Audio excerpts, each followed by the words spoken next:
नमस्कार, दिव्य हिमाचल टीवी देख रहे हैं आप। मैं हूं आपके साथ सविता ठाकुर। इस न्यूज बुलेटिन में बात करेंगे दिन भर की बड़ी खबरों पर। सबसे पहले हेडलाइंस। 2061 वन मित्रों को नियुक्ति प्रदान करने जा रही सरकार। जल रक्षकों ने दिया धरना, नियमितीकरण की पॉलिसी में संशोधन करने की कर रहे मांग। कंप्यूटर टीचरों के 1308 पदों को भरेगी सरकार। कैबिनेट ने 985 पदों की दे रखी है मंजूरी। जनसंख्या के आधार पर तय होंगे पीएचसी, सीएचसी खोलने के मापदंड। मुख्यमंत्री ने किया सहारा योजना को जारी रखने का ऐलान। शिक्षण संस्थान से बिना बताए छुट्टी जाने पर रिपोर्ट तलब। एचपी में अब सभी आउटसोर्स कर्मियों की लगेगी biometric attendance. Pinjore Nalagarh NH के काम से सीएम नाराज, केंद्रीय मंत्रालय से उठाएंगे मसला। अब खबरें विस्तार से। सरकार ने बताया कि 2061 वन मित्रों को नियुक्ति प्रदान करने जा रही है, जिनको वन अग्निशमन कार्यों में सम्मिलित किया जाएगा। विधायक विवेक शर्मा के प्रश्न के उत्तर में सरकार ने बताया कि वर्ष 2024 में अग्नि अपराध के दोषियों के खिलाफ 5 एफआईआर दर्ज की गई है। बिलासपुर, चंबा, हमीरपुर, धर्मशाला और शिमला में ये एफआईआर दर्ज हुई है। सरकार ने बताया कि 2061 वन मित्रों को नियुक्ति प्रदान की जा रही है, जिनको वन अग्निशमन कार्यों में सम्मिलित किया जाएगा।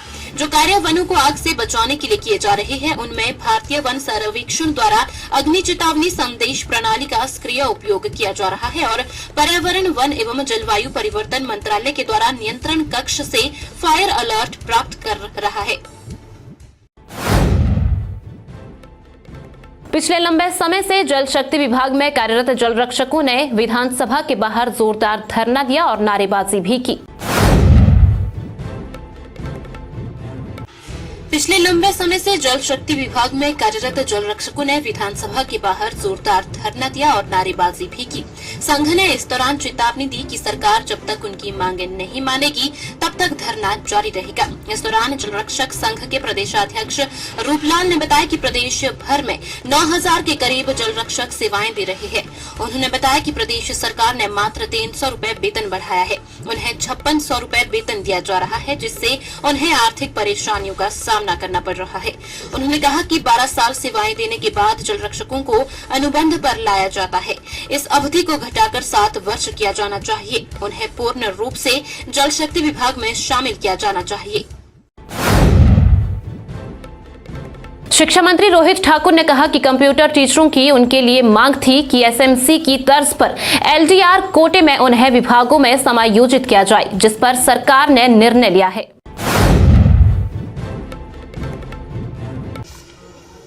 शिक्षा मंत्री रोहित ठाकुर ने कहा कि कंप्यूटर टीचरों की उनके लिए मांग थी कि एसएमसी की तर्ज पर एलडीआर कोटे में उन्हें विभागों में समायोजित किया जाएगा।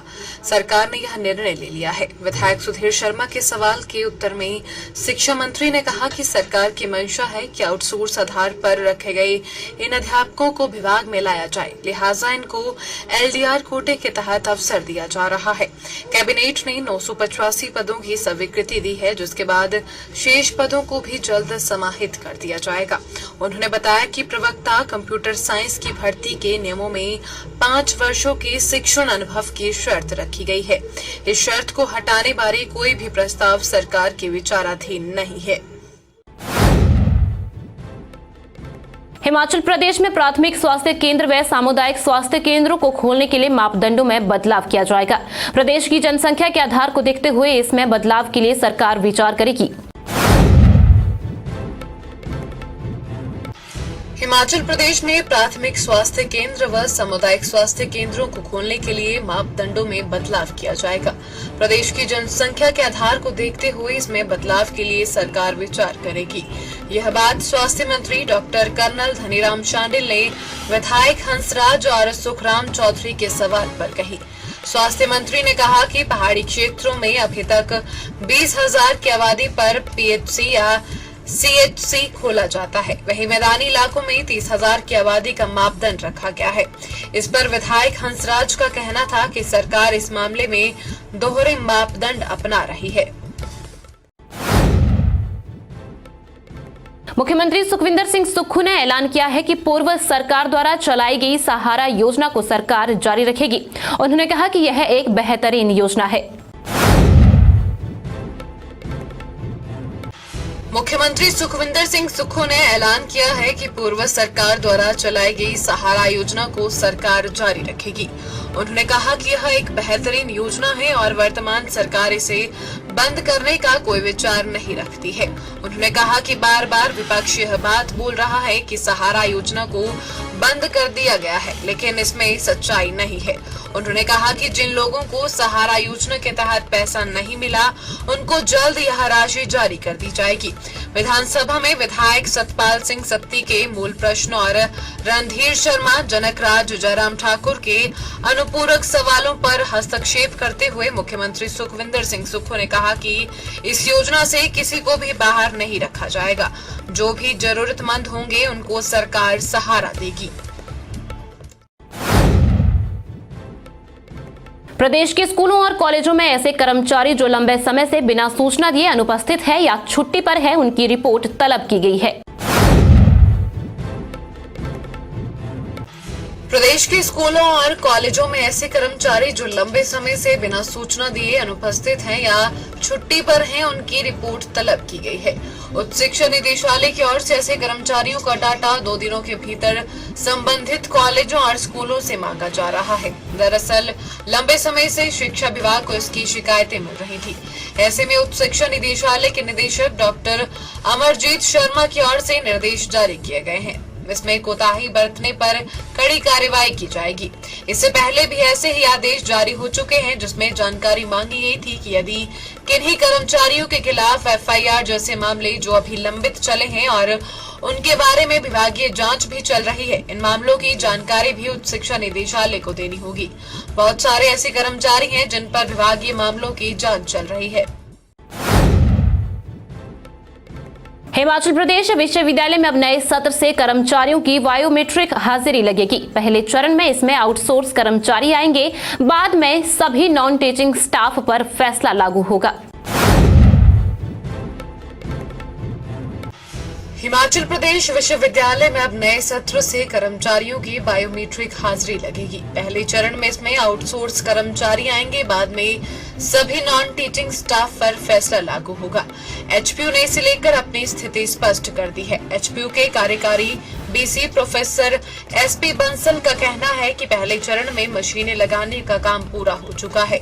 धीरे धीरे यह व्यवस्था सभी कर्मचारियों पर लागू कर दी जाएगी।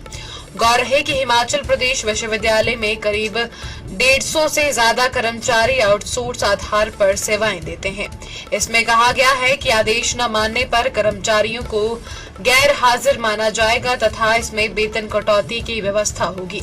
विश्वविद्यालय प्रशासन के सिर्फ नामात्र वेतन पर कार्य करने वाले आउटसोर्स कर्मियों के लिए बायोमेट्रिक से हाजिरी अनिवार्य करने के आदेशों पर सवाल भी उठ रहे हैं।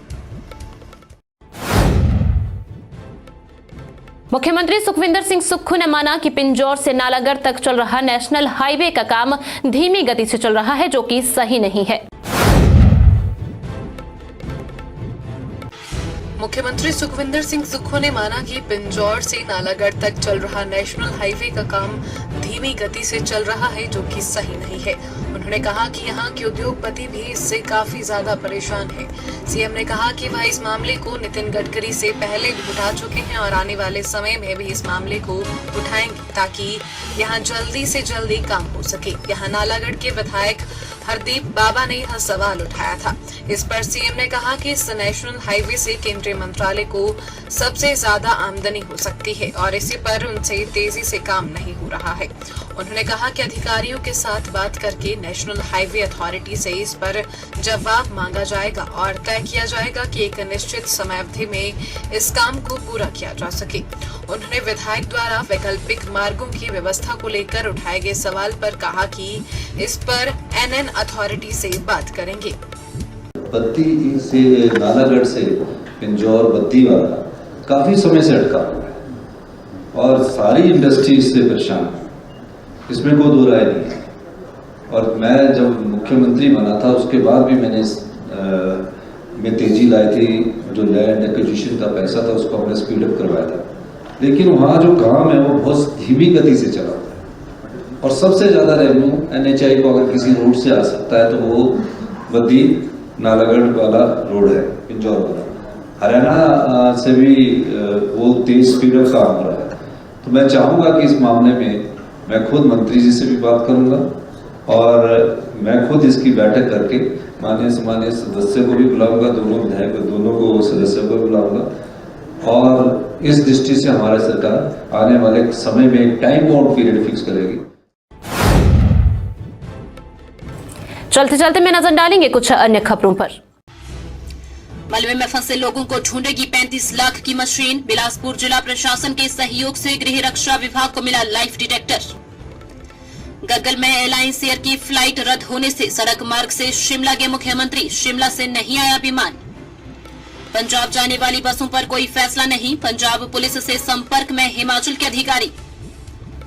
बरोट के लक्कड़ बाजार में 7 दुकानें राख, 15 लाख रुपए का नुकसान।